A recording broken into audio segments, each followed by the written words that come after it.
Good morning, everyone. It is just past 11:30, the 15th of December, on a Tuesday, and here we are for coin roll hunt number 222. 222 of them, folks. That's a number for you right there. All right, so let's see, who do we have in here? Try to get my chat window back up. There we go. Oh, we got Eric, we got Cindelicious, we've got James Worley and Joe McBride, plus a few other people that are in here. I noticed that the number is higher than the number of people who have spoken up in the chat.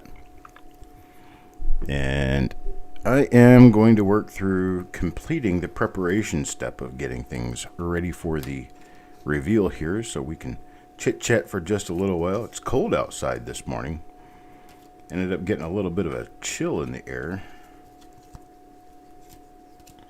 I think it's, I don't know, maybe 40 degrees outside. I know that's not cold to some people, but to me, it's a little bit on the chilly side. Doug Reese, good morning. Wanda Williams. Wait for other people to show up and make sure that we've got everybody in here who wants to be in here. Rather unusual thing to be coming on this early in the morning, however. And sometimes it's necessary. When you have things to do, you got to get them done. And this is one of those things we got to get done. I enjoy doing it, yet it is somewhat time consuming to get ready and get everything together for it. And when I am already running like a chicken with my head cut off, sometimes it's difficult to get scheduled time involved. And that's where I've had a little bit of an issue this past week with being able to get involved in scheduling. There's actually two different times where I had such a headache I could barely see the screen to do anything. And I knew there was no way I was going to be able to do a roll reveal. Not when I can't see. Really kind of difficult for an attributor to attribute a coin without being able to see it. Just to let you know, it is sometimes difficult. So we've decided just to move on with the rest of the week, and here we are on Tuesday, auction day, with 3 reveals to get done. But we'll get it done. No worries. We will still have the auction this evening. Got a lot of good things coming up in the auction this evening. Almost everything in the auction is rolls or mixed lots. I believe there's a list for tonight's auction. No, there's not yet. I will make it here in the next half hour or so. I'll make the list. There's no images. It's just going to be a list of things. Lots of rolls. Lots of rolls, folks.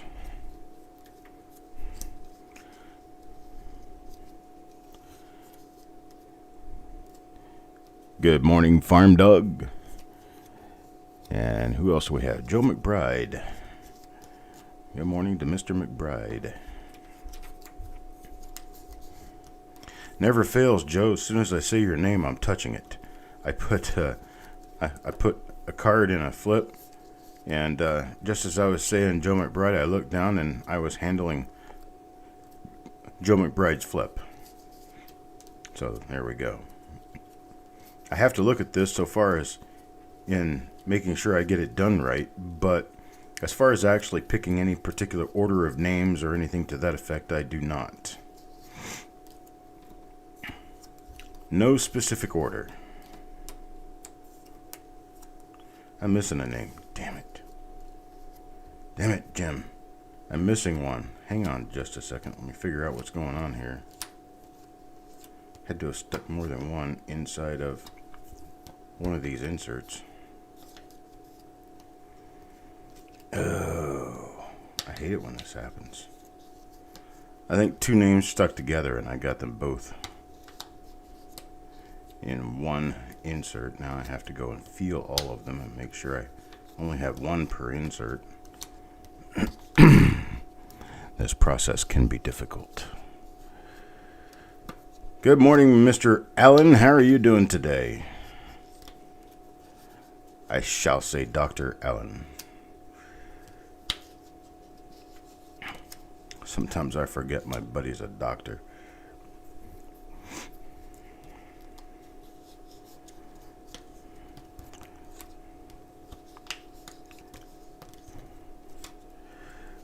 working on trying to figure out where I stuck an extra flip insert. I am not wearing glasses, which could be most of my problem. However, I'm going to shoot through these and try to find the one that's missing. I could just say whoever notices they didn't get enough spots, speak up, and coin number 50 will be yours. I'm only missing one. I know I wasn't missing it when they were printed. It's just that the way they're printed, the way I put them together when I print them, there's no way that I could miss one, because it forms a pattern. If I see the same pattern that I've seen over 100 other times, I know I've got the right number of inserts.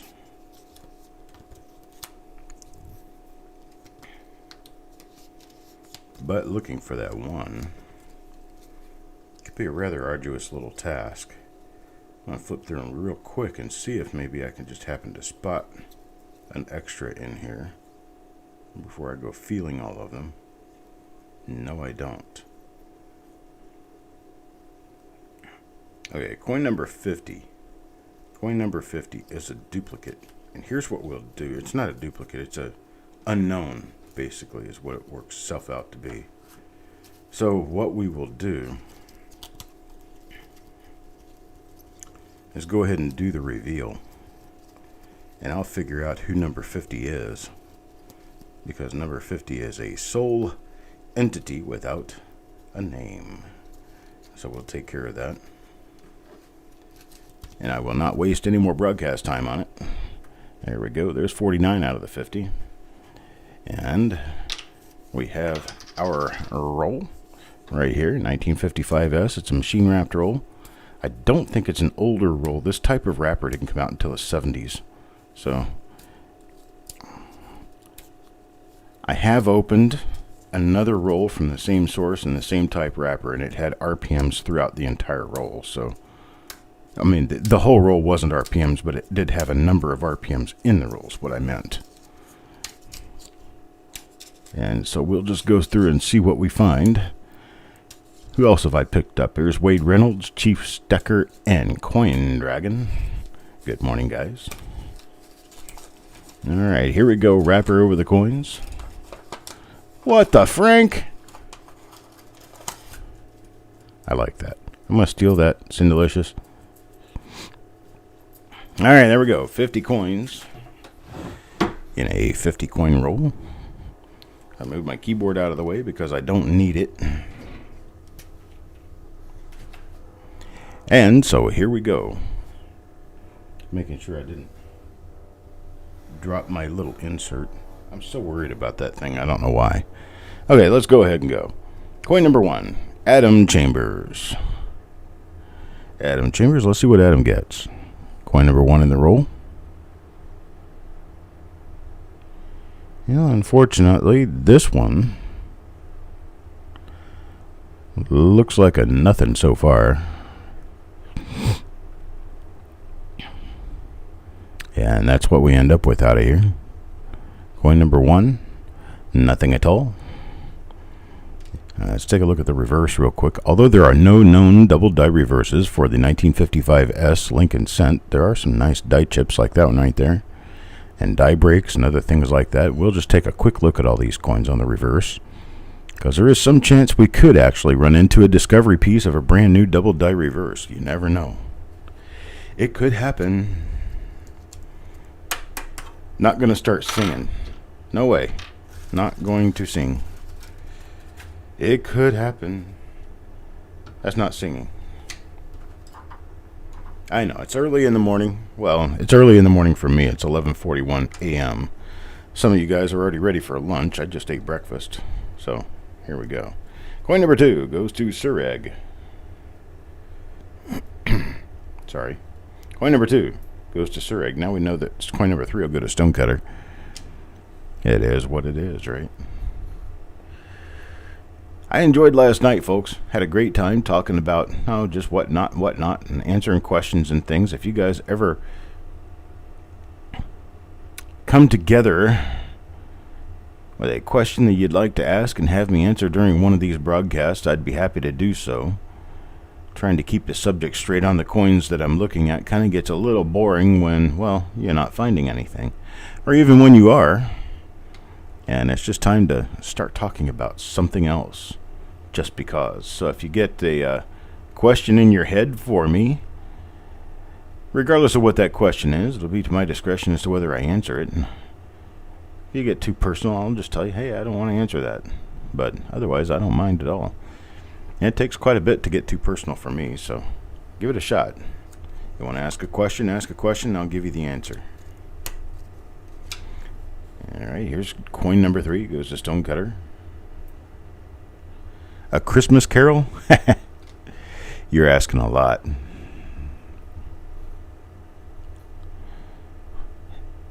You're asking a lot.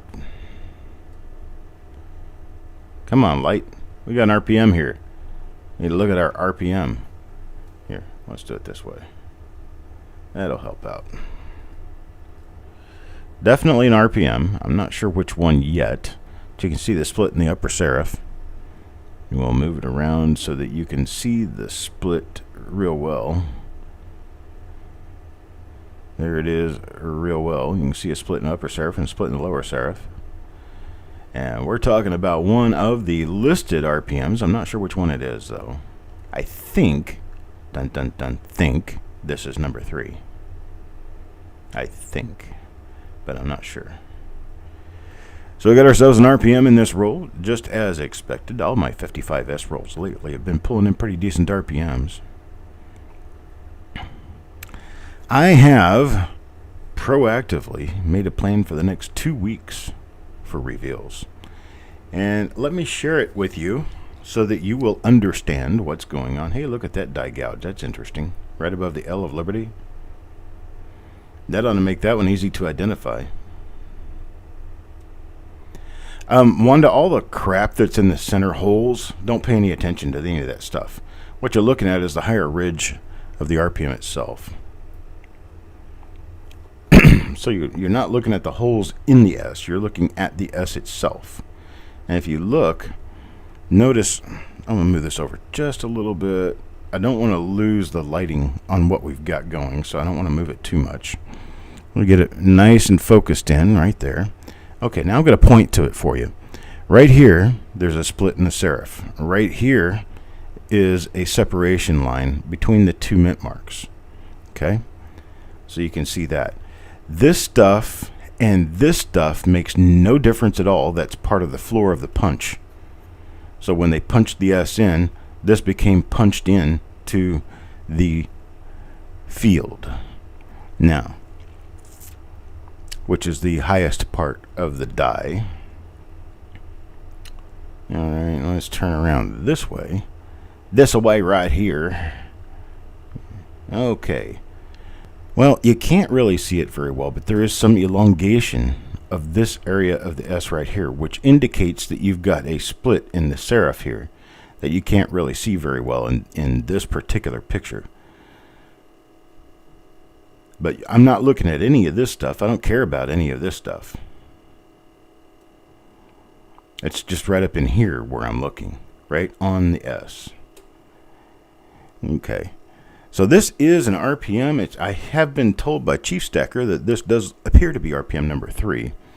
I've got a little experience with the 1955S RPMs, but I still have a little bit of trouble once in a while telling you exactly which die you're looking at. So we're going to put that to the side.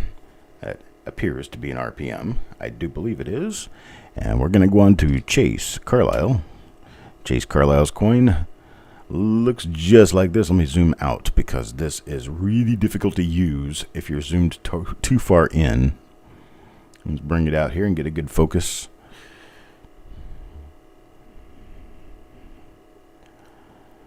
So, boys and girls, we will be having an auction tonight. It's going to be a nice one. The next week is what I was getting at.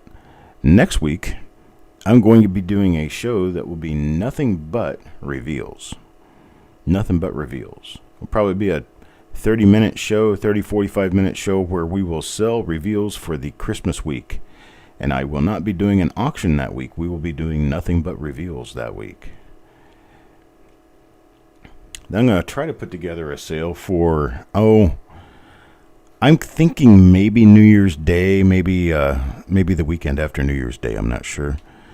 I'll be putting together a rather sizable sale. This is Chase Carlisle's coin. We do not see anything here. These are not the droids you're looking for. Move along. Luke, I am your father. Okay, I'm done. I wish I had one of those echo effect pedals, where I could step on the echo effect. And it would be like, Luke, I am your father. Party pickle, not a party till you got a pickle in the house. What you doing? What you doing? Getting up and watching me. Let's see here. What we got going on? Looks like nothing going on this one either. I do have a slight fatness in the tail of the 9, but I don't think that's going to amount to much of anything. Now, in 1955S, the only known anomalies are either part of the mint mark or they are going to be in the eye. We've got a double die listed for 1955S. It's DDO number 1, of course, because if you only have one, well, it has to be die number 1. It is a doubled eyelid. Pretty nice one, actually. And this goes to Donna Mac. Good morning, Rudy. Our Steelers are failing us, my man. What is going on? I had my mouth gaping open the entire Buffalo game. Next one goes to Sireg.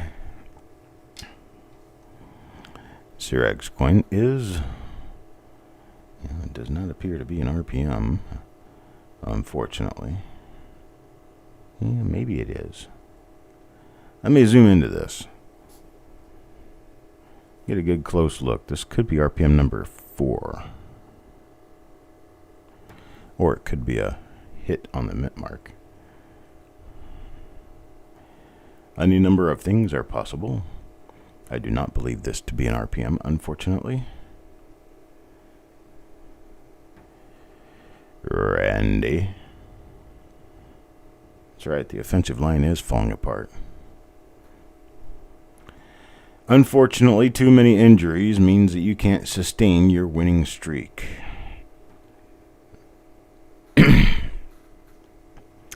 And that tends to be the problem that the Pittsburgh Steelers face today. Which is why they've lost 2 straight games, one to the no-name team in the worst division in football, and the other to the only team to lose 4 Super Bowls in a row. I should get off that streak. That was in the early 90s. Of course, they haven't been to a Super Bowl since then, so... The ever-wonderful Jim Kelly took them there,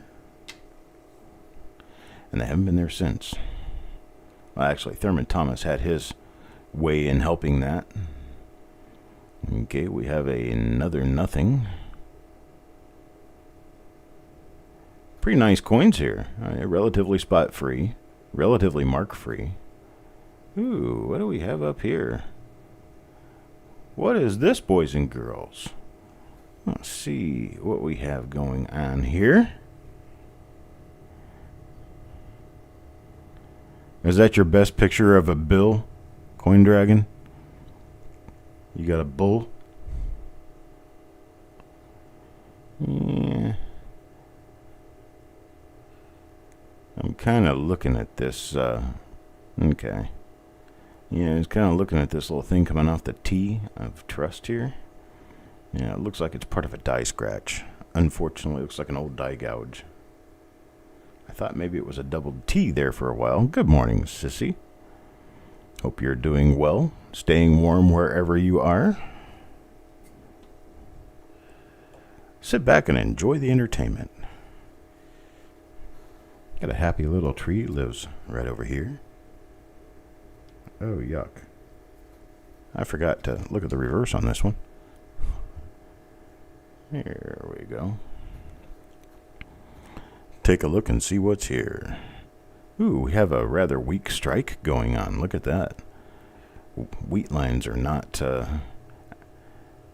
Actually, that's not a weak strike. That's struck through something. Struck through grease or something to that effect. The O would be completely incomplete.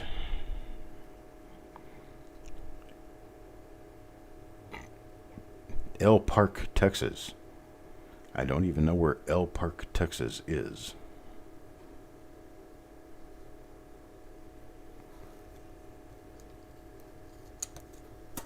In a weird spot. Oh, El Paso. Ah. Wow. It's cold for El Paso, right? I wonder what the temperature is there. Our temperature right now is about 38 degrees. So it's kind of chilly here. And my wife is actually outside talking on the phone. This is rare, folks. This is like it's like a tortoise walking through snow.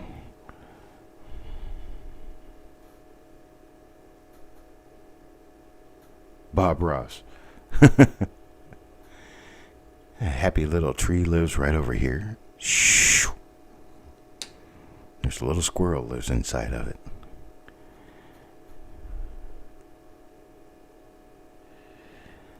I think I'm gonna give him a companion right over here. Another tree. Shh. Right over the mountain.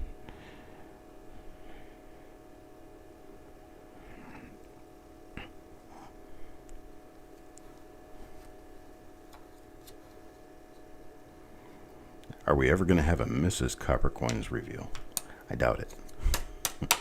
Mrs. Coppercoins doesn't like being on camera. She looks at herself and thinks she looks old. I don't know how to help her with that. I can stroke her ego, but I'd be lying to her. I didn't say that. I think we have another RPM here. And we do. It's rather minor, though.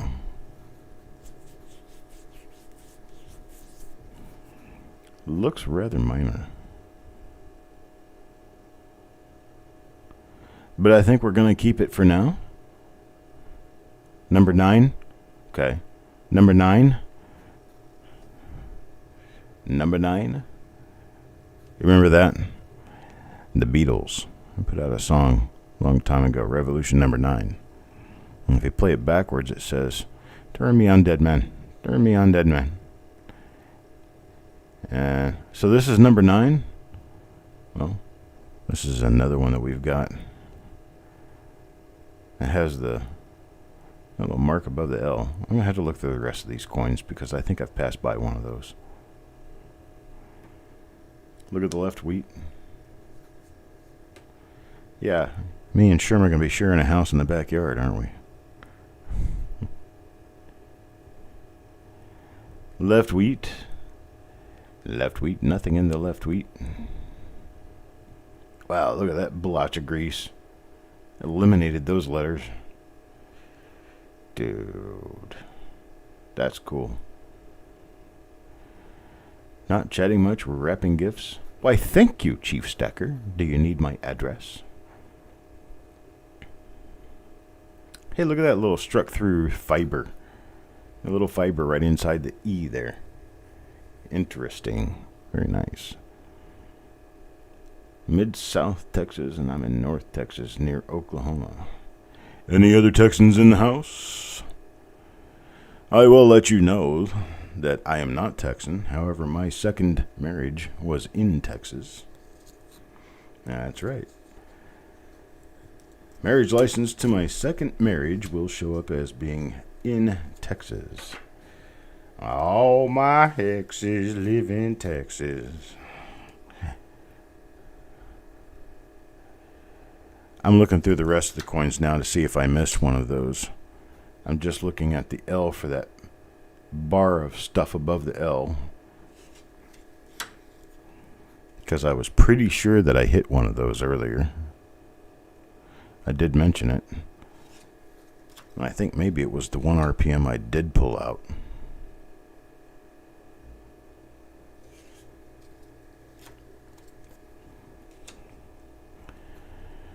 And I have not found it yet.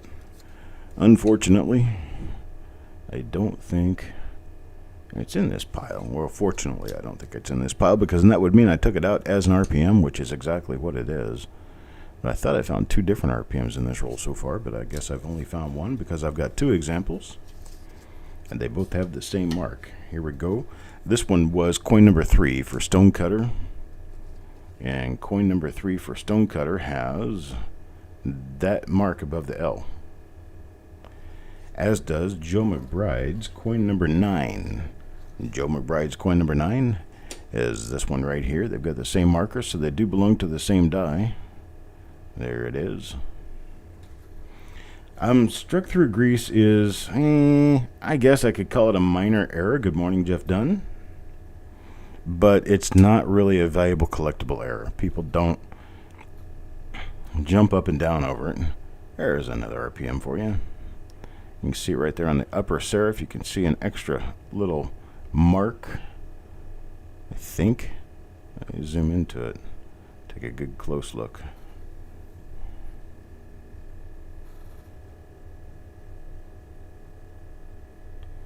I guess I don't see anything extra.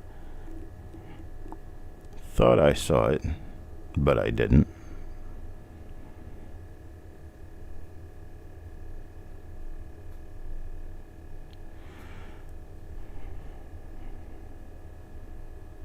Yeah, I'm not sure I know of anyone who is a big fan of California, unfortunately. California's turned into a pretty bad place. And it's kind of horrible, because California was such a draw back in the day, partly because of its beautiful nature and the fact that it has so many different climates. And you literally drive through a desert to get to the mountains. It's kind of cool. But yeah, it's not something I'd want to speak for anymore. There is James Worley. Let's see what James Worley got. Yep. Not an RPM this time around. No double die. Yeah, see, that's kind of what I thought I was seeing in that other coin. You get that little spike coming off the left side of the T, but it's obviously part of a gouge on the coin, or on the die, I mean. Not a gouge on the coin, but these are earlier die state coins. Sorry about that. This is what happens when I get up early in the morning. I got up at 9 o'clock this morning. That's early.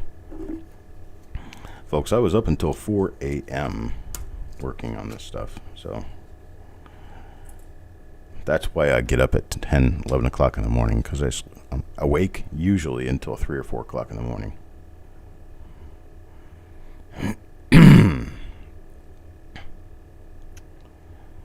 Yeah, same thing here, Chief Stacker. When I was young, everybody did want to go. But I think that was more just trips to the beach or something like that, just to go there. I don't think people really wanted to live there. And heck, by the time I was 30 years old, everyone was looking to get out of California. I know that. They were all moving to where I wanted to go, out in the country in the Midwest. Places around Missouri and Iowa and Indiana and Ohio. They were all being taken up by Californians who were looking for the American dream, looking for the American life, the white picket fence. Well, they got a white picket fence around their 2 acres of hog grass to mow.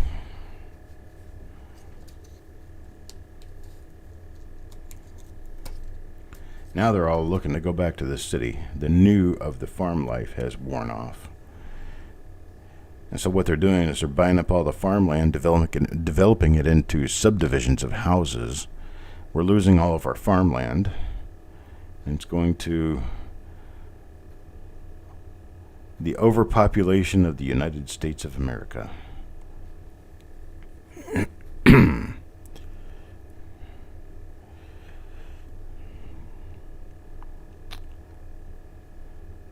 United States of America.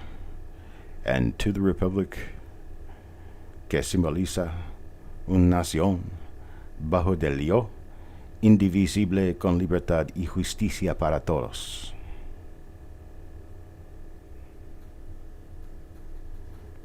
It is. It's all about, and you know, when you've never been to like Florida or California, you assume that everybody out there is like, wow, like, you know, Baywatch, really, really hot, and you get there, and it's just like anywhere else. It's just sunnier. You have a lot of grossly overweight to very obese people on the beaches, and it's not really that much different from anywhere else. It just happens to be sunnier. Who am I, and what did I do with Chuck? What am I doing differently, Party Pickle? I'm doing my typical Bob Ross talk. I got a happy, jagged little mountain right over here. Stonecutter. Let's see what Stonecutter ends up with here. We're going to go over time. I don't want to do that because I'm cutting kind of a... Oh, there's another RPM for you right there. You can see the separation on the inside of the upper curve of the S. You can see it on the upper serif. I do believe this one could be a different... No, it's the same die as the others. So this is die number 9, Eric tells me. That's kind of awesome. Awesome sauce. Oh, my snippet of Spanish speak. Yeah, I can speak Spanish. Only the things that I have practiced on for years. I did that when I was a scout. Probably 1983, 84, maybe 85. We had a campfire where all of the different languages represented by the area where I was living, Memphis, Tennessee, were represented in I would say, a ceremonial opening where they had people who spoke different languages come up and say the Pledge of Allegiance in those different languages. And oddly enough, we didn't have any natural Spanish-speaking scouts there at the time, so I decided to take over the... Ooh, what is that?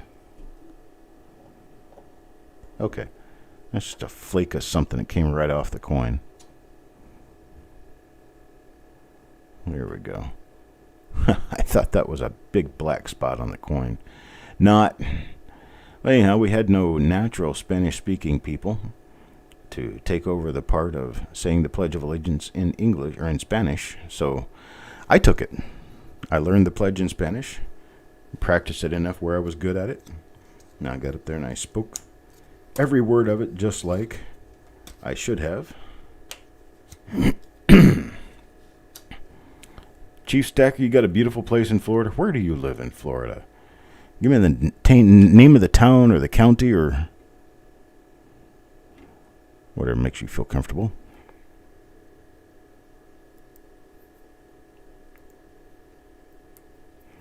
I'm not sure what it is, but we've got little flakes of stuff on some of these coins, and these flakes are just coming straight off. I just picked that one right off with my thumbnail. So I know that these will come off, especially if you do... Well, let's do it. Why not, right? This one doesn't have anything on it. This one's going to Adam Chambers, and I know he doesn't mind at all if I show you the wonders of xylene.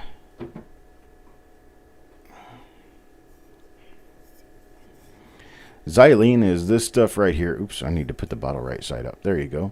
This stuff right here, it's a clear liquid. It smells horrible. Comes from the Science Company. That is at www.sciencecompany.com. All right. Take this. Put some on a little Q-tip. Actually, soak my Q-tip down good. Now take a good look at your screen. Get a good look at that area of this coin. And I will be back in about 4 seconds.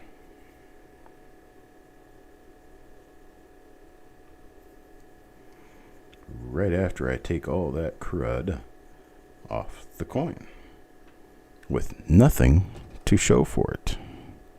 There we go. All done. And wash that black right out of my hair.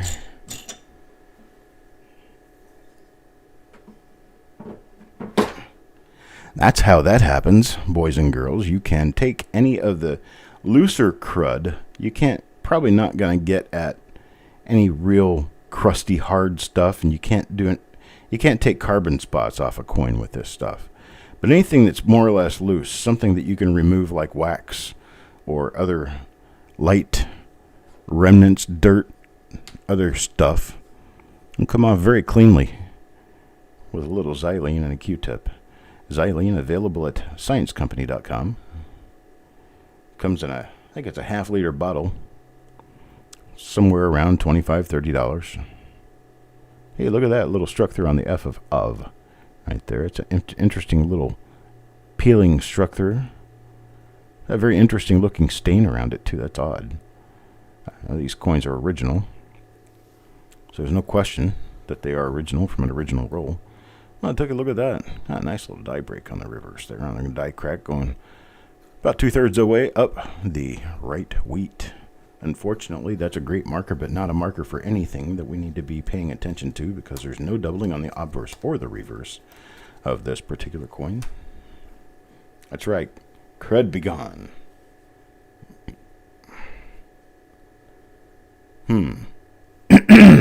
Jacksonville, home of the Jaguars.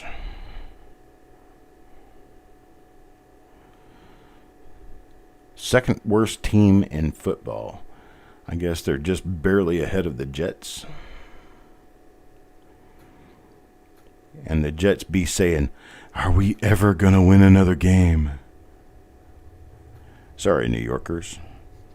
Except you, Frank. I know you're not a Jets fan. You're smarter than that. I didn't say that. All you Jets fans can be writing me letters now. You need to watch how you talk about our losing team. Our team that can't win a game. Good afternoon, Majestic. ¿Qué pasó, amigo?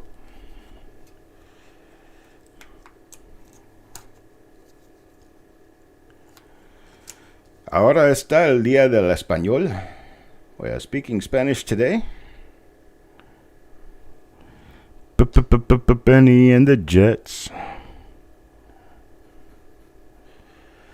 I respect old Elton John too much to even imagine that he'd be talking about the New York Jets in that song. I don't think he was talking about the New York Jets.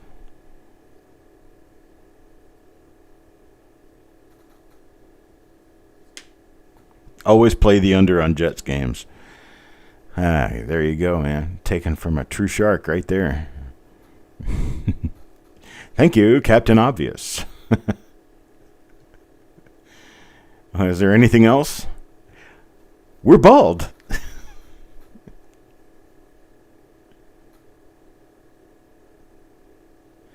Amazon sells pure xylene also. The reason I go specifically with the type from the Science Company is that I know that this is science grade pure xylene.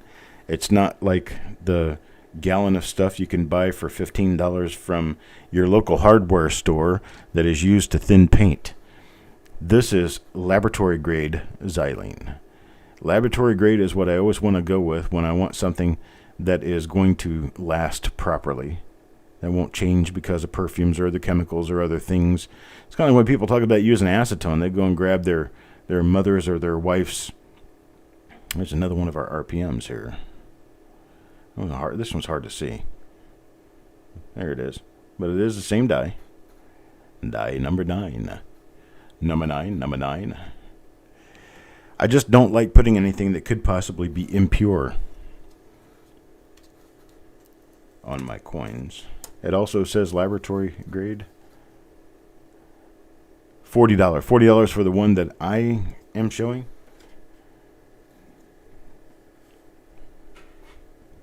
Clarify for me, if you will.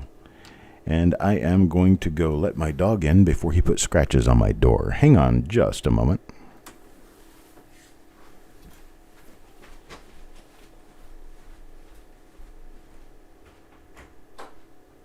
Come on.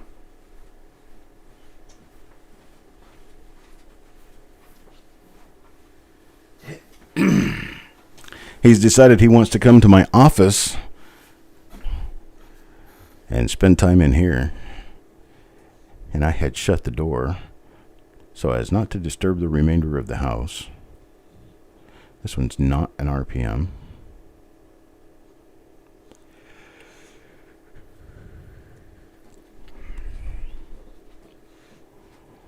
The stuff that's $40, is that the stuff that sells on Amazon? Can somebody go to sciencecompany.com and look up xylene and see how much it costs there? Last time I bought it, I mean, this one bottle has lasted me about 4 years so far. So it's not like you're going to be ordering it every day. But this particular bottle, I do believe, cost me right around $30. It's not extremely cheap stuff. And don't be fooled. You can go to your orange hardware store or your blue hardware store, and you can pick up xylene in a gallon paint can for, I don't know, $15, $20. And you're going to be sorely disappointed with the 24 plus 13 shipping. That's $37. Got it. Thank you, Wanda.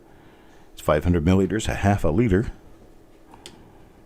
You're going to be sorely disappointed with the outcome that you get from hardware store xylene.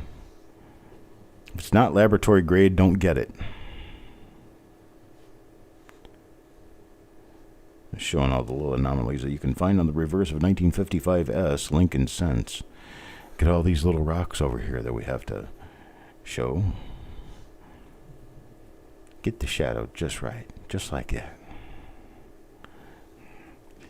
Gonna go to sleep thinking about Bob Ross.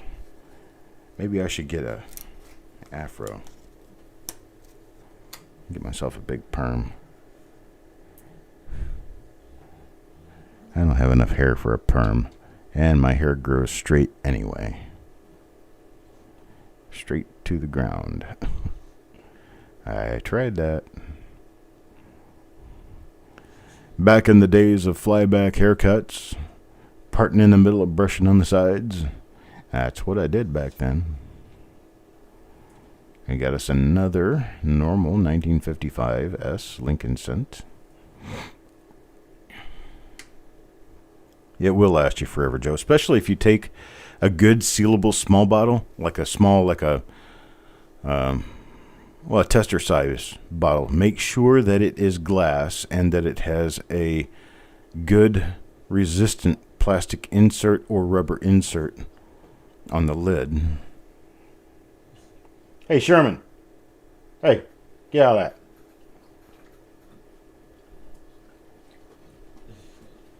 Guess it's a little too late. I left my dish from my Chinese food on the floor. And the dog's over there lapping up. He'll take advantage of anything he gets. That's for sure. So this one was not an RPM. That's correct. Not an RPM. Yeah, if you get yourself a smaller container that deals with alcohol type things well and won't melt, you have to make sure you got something that's not going to melt.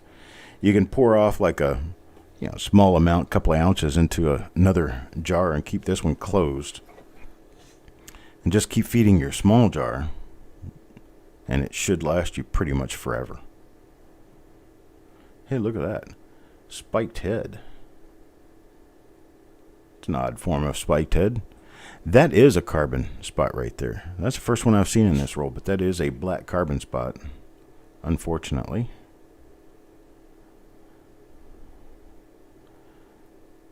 First sizable spot I've seen in the roll so far, and we're on coin number 24. We're halfway through the roll now. Getting on to coin number 25. 25, a 25. Anybody have a 25? I don't know about silver party pickle. Unfortunately, I don't even have a silver coin to try it on. I do not do silver. This is... looks like... Get back here. Gosh. So just trying to show my roll off. See you around, Wade.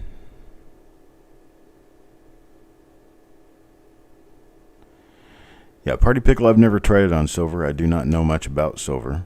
I know that if it's BU silver, and you have like dust on your BU silver, I'm pretty sure it's safe. There's a struck through right there.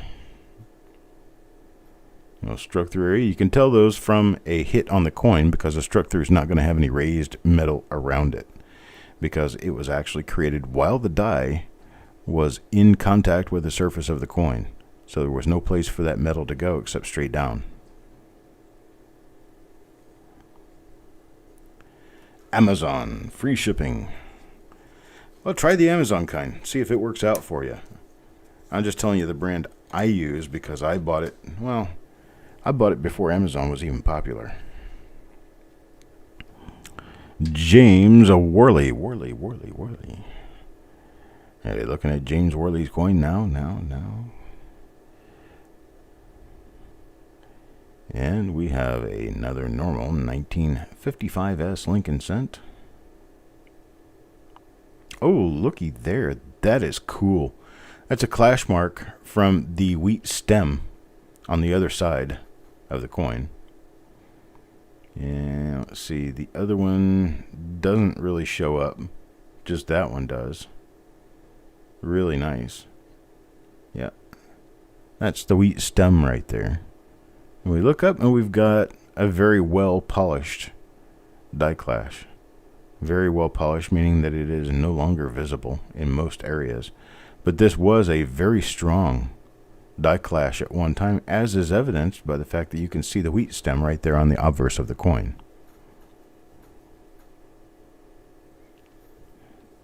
You use ear hair and comb it over the baldness. Yeah. I'm getting to that age where when I use my little clipper razor inside my ear to clean to cut my little gerbil out of my hair, out of my ear, I dull my blade. That's right. I got like horsehair now. Dull my blade when I try to cut my hair. Here's coin number 27. Coin number 27 to go to Thomas Thomas. Mr. Thomas Thomas, here is your coin.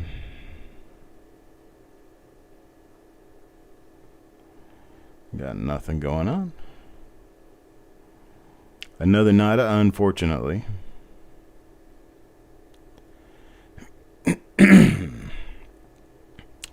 Let me keep looking here. All right.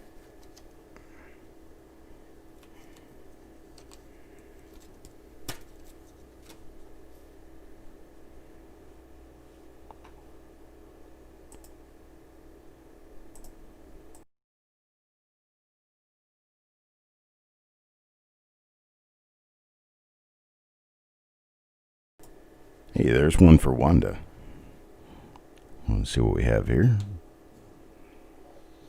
My dog is now laying right next to me. Next to you, next to me.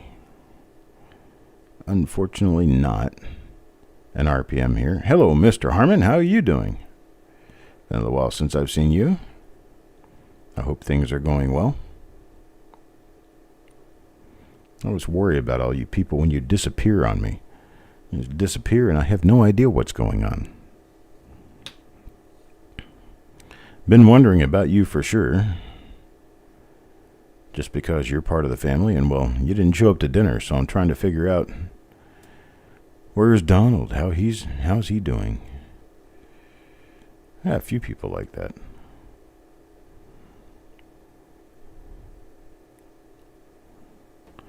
John Claggett. There's another person that I've been wondering about for a while. He hasn't shown up in almost a year now.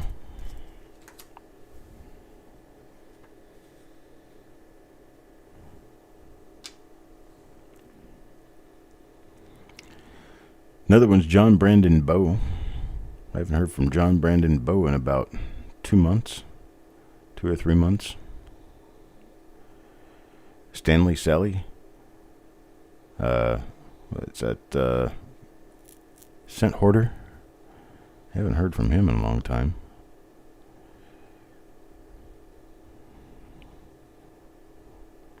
Got my earballs out for these people, listening for them, you know. It's eyeballs, earballs.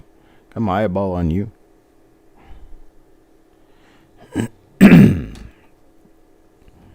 Also looking for CM Silver. Haven't seen him in a long time.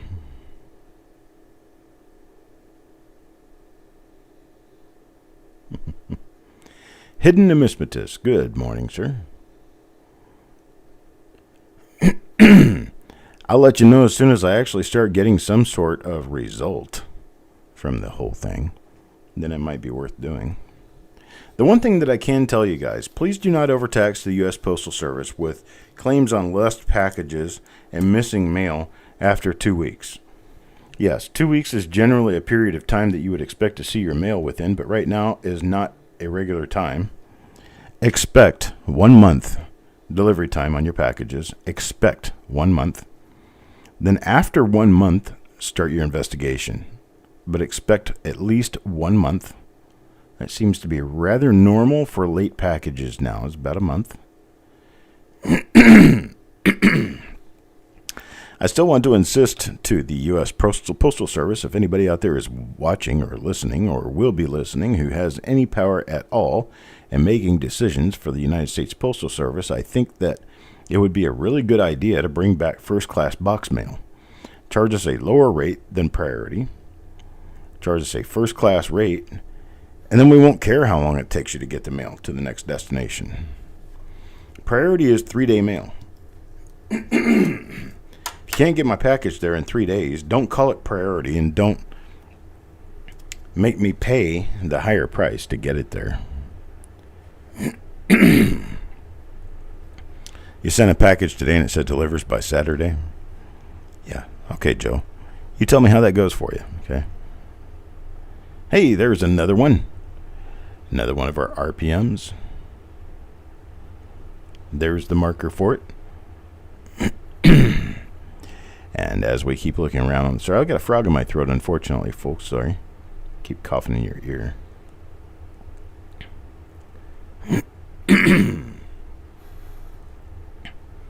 They put it in a parcel locker. Congrats, Wanda. You got yourself one of the RPMs. On to coin number 32. Coin number 32 goes to Adam Connor. Put his name on there as Acon because if I do Adam C, we have 2 Adam C's. I guess it's not really all that common, but we do. We have an Adam Chambers and an Adam Connor. Since Adam Chambers was the first person to come onto the list of customers, I use Adam C on his. And then for Adam Connor, best thing I can do is just do the A and first few letters of his last name, Acon.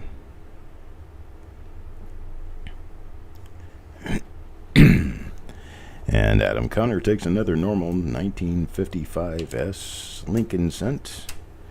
And on to coin number 33. 33 is Yo Man. What we got for Yo Man? Yo Man picks himself up. It looks like a normal coin.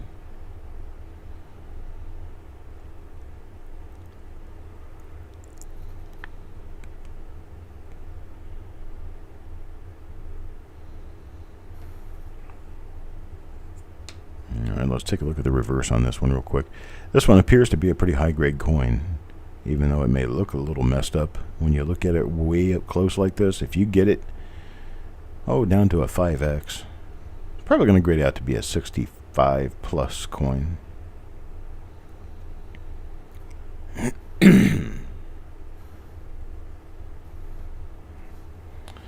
FedEx delivered a package to your house. Wasn't your address, was the house down the street.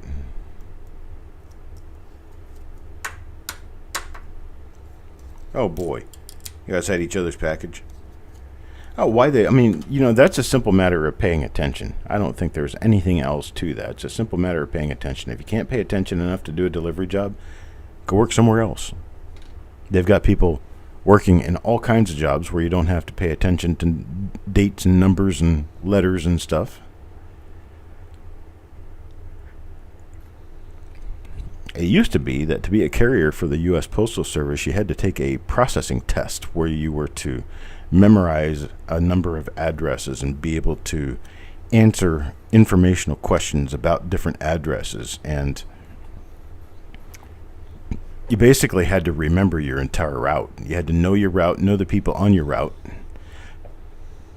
and be able to deliver the mail quickly. Now I guess none of that really matters anymore. I think they'll hire anyone who can read.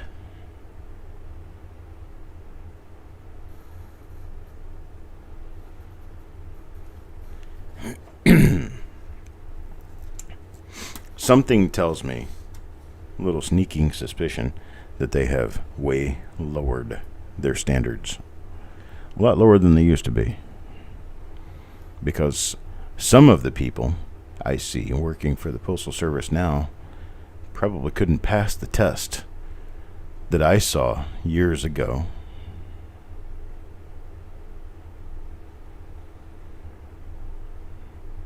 Maybe that's why they got rid of the test. They couldn't find enough good people to take the test. And they were losing people faster than they were gaining good people. So they just dropped that test and said, okay, if you can drive and read, we'll give you the job.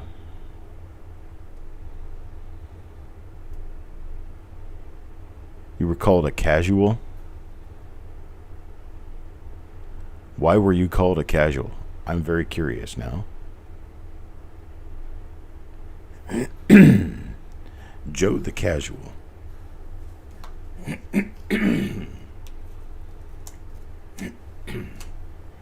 Just get myself awake this morning. It's actually not morning anymore. I can't use it as an excuse. It's 12:29 p.m. It's time for the show to be over, but we're still on coin number 36 because we're interested in learning why Joe was called a casual.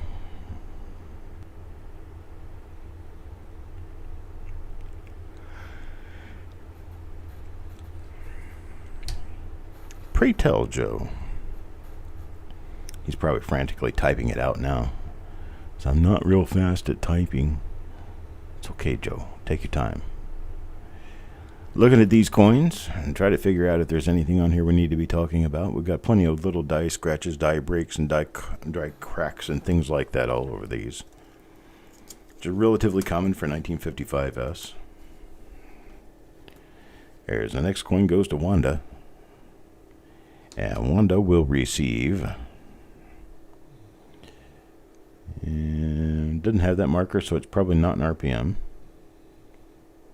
Not an RPM.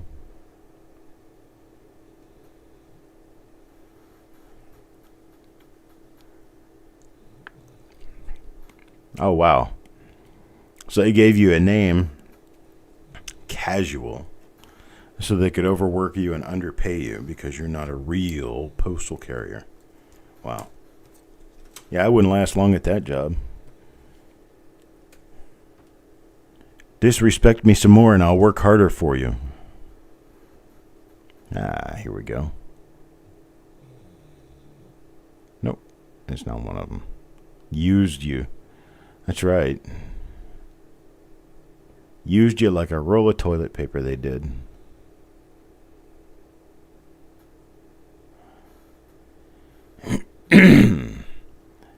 Yeah, some of these do belong to a later die state than others.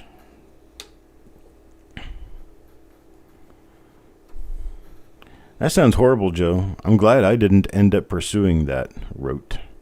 I was told that because I was a combat veteran, had 10 years in the military, I would suit well to doing a postal job. My brain just said, you don't want to do that. I worked at the post office for a while on a volunteer basis at APO 09009 on Ramstein Air Base in Germany. I sorted mail. I helped box the mail. It was a P.O. box system only. We didn't deliver. I sorted and boxed magazines and other periodicals and things of printed nature.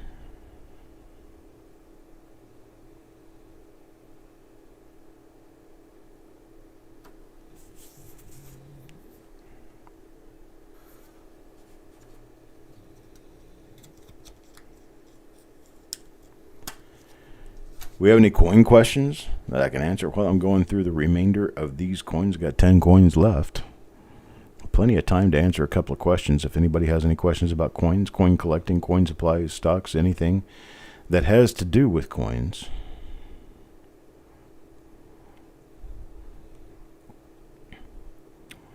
Or anything about the market in itself. Anybody want to ask anything about the coin market?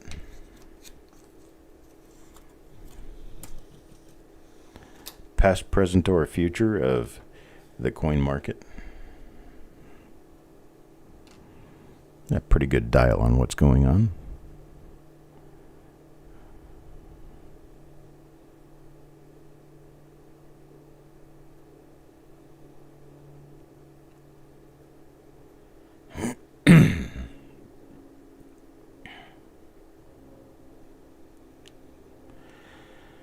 Okay, Wanda, how can you cut down on refraction when looking at proof coins? I'm pretty sure you're talking about reflection, which is scientifically a different term. Refraction is how things broadcast light. Reflection is how things bounce light back. And the main way that I would use of cutting reflection of light when looking at coins would be to diffuse the light. My light is diffused. This is the light diffused. This is the light not diffused. You see the difference? Huge difference right there. And using the kind of light that I use,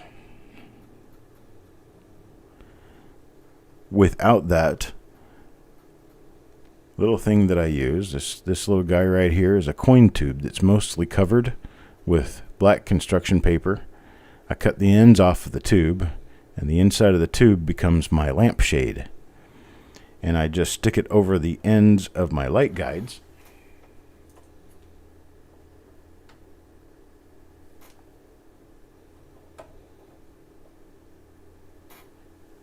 Then I can adjust its positioning and get really good lighting.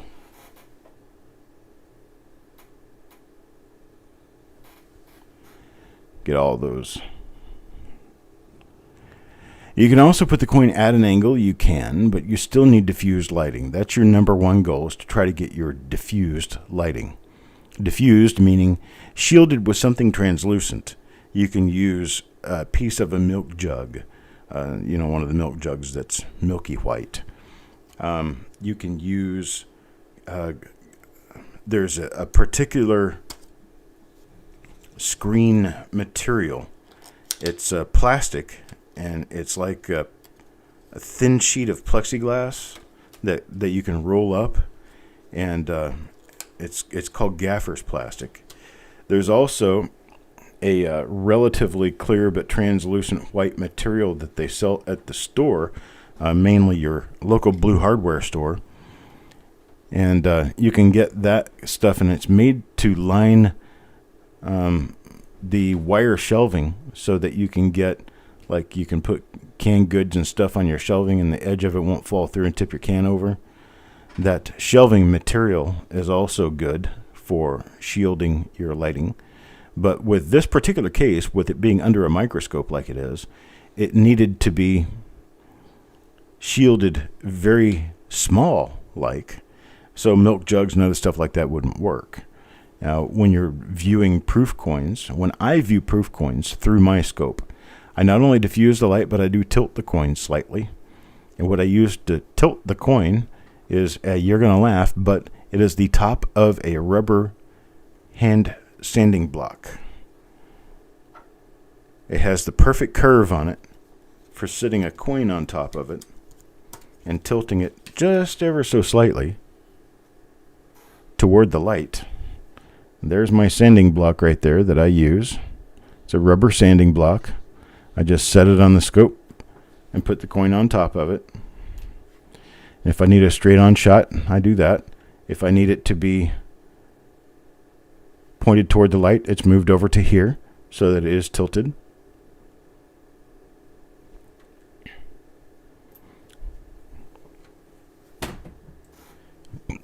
Next coin, number 43. Number 43. 43 goes to Mike Birchman.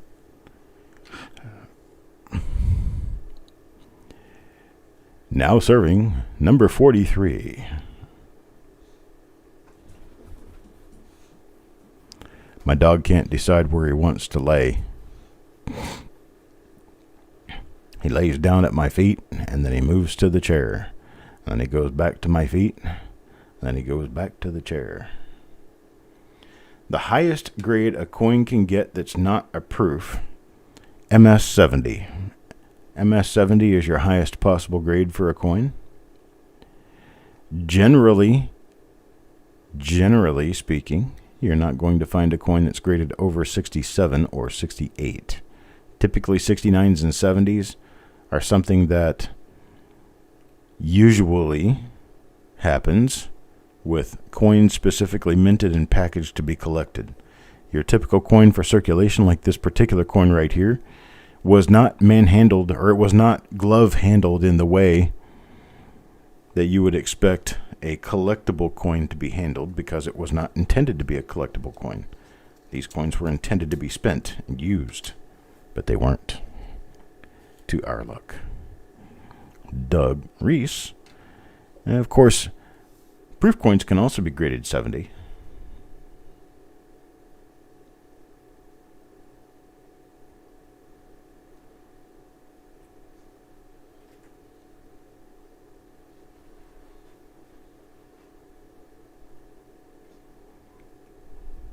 We do have another RPM here. Another RPM. Let's see if we do have the marker that we've been looking at. So we do have another one.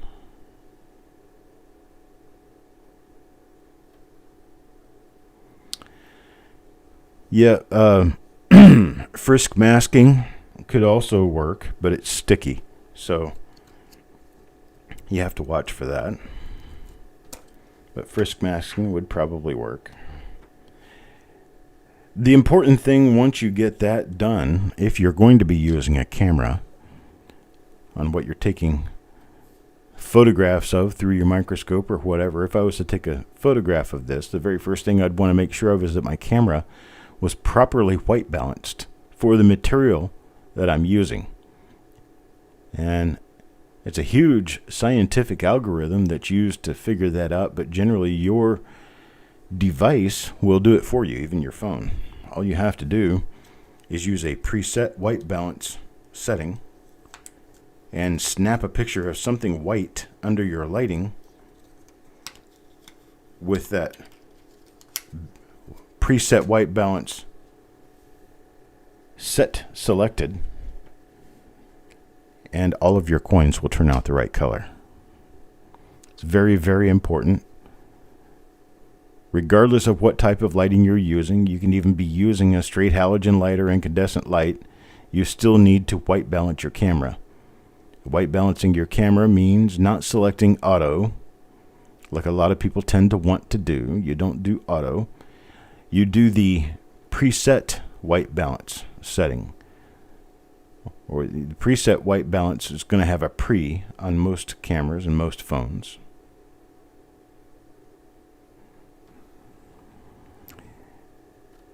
You get your light adjusted exactly as you want it. You get your item adjusted in your lighting. And then you pretty much do this. Set something white under your lighting. That's white right there. And you set your preset white balance to that setting by taking a shot with a camera of something white, and then you've got your preset all set up. And yes, for those of you who are especially inquisitive and wondering, you do reset your white balance every time you use the camera. Every different day, every different situation, you're going to be wearing different colors of clothing. Your lighting is going to be very slightly different, especially if your lighting can move.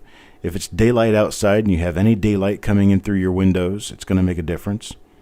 So yes, calibrate your camera and your white balance setting every different time you use it.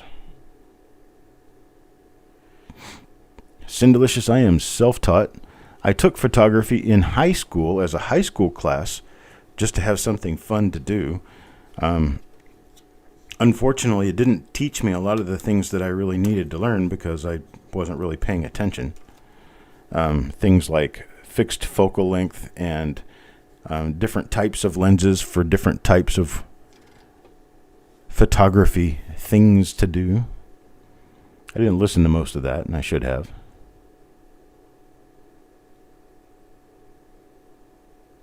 It's an interesting marker right there.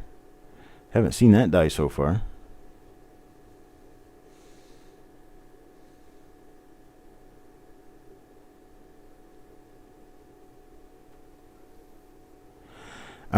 Chief Stacker, in some cases, yes, you may be correct. 69 and 70 are the same grade. However, to the trained eye of the people who do the grading at the grading services, they can take a 69 and point out why it's a 69, and they can take a 70 and point out why it's a 70. So, and I do also know that sometimes if you were to take a 69 and crack it out and send it back in, it'll come back as a 70. And sometimes if you take a 70, crack it out and send it back in, it'll come back as a 68. I do realize that. But they aren't the same condition. Theoretically not. Practically, yes. Because people have a hard time seeing the finer details that work as a difference between proof 69 and proof 70, or MS69 and MS70.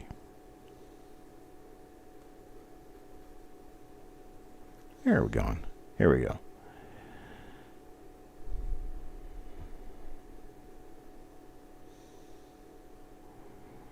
Well, Bill, if you can help me understand the whole thing about fixed focal length lenses and what lens is right for the job and how do you get wider field with a closer shot and things like that, help me pick out a new digital camera to use for my coin photography, man, I would really appreciate it if there's someone out there who really understands the cameras better than I do, who could help me out with that process.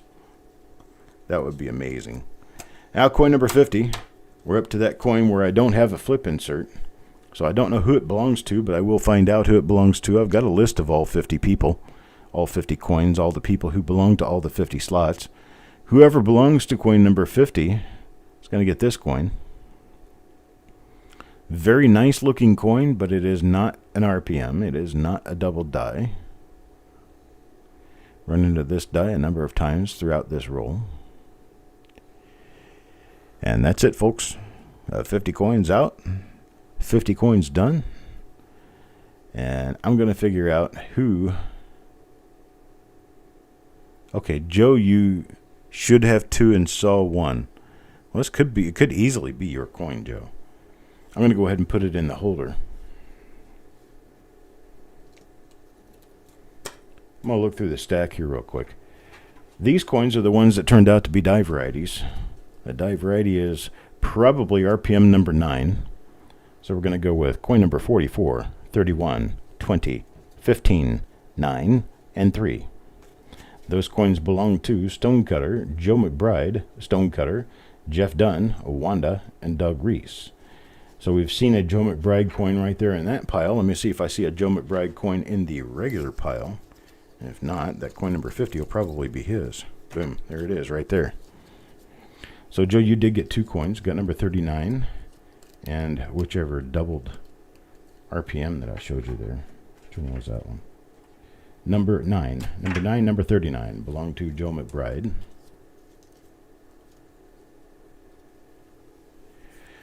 So it's RPM 9 or RPM 5. It's not number 5, Eric. Number 5 has a bubulous looking spot down below the primary. And that's not what this represents at all. We'll figure it out. I'll get it figured out who belongs to number 50. We'll get it figured out what die this RPM is. But for now, we're going to go on the idea that all of these coins need to be checked again, but are probably normal coins. It's a pretty high rate for a 1955 S roll of late from me, but at least we know now. So join me at... what would it be? It's a Variety Vista number 5 or 1mm number 9. Okay, I get it.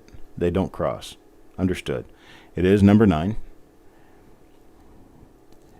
All right, so join me back here at 1:30. It's going to be about 40 minutes from now, roughly 40 minutes from now, and we'll get started on another roll. Another roll this time around is going to be a very exciting roll. It's going to be a 1957D roll that contains double dies. If you look at the thumbnail to the actual video, I took a photo of the end of this roll to show you the doubling on that coin. So this does have a double die at the end of the roll. It's probably got other double dies within the roll. My prediction is 11. That's my prediction. Have no idea whether that's going to come true, but we're going to find out here in about 40 minutes. All right, folks, I appreciate it. You guys be well. Come back and see me in 40 minutes, and we will continue what we're doing.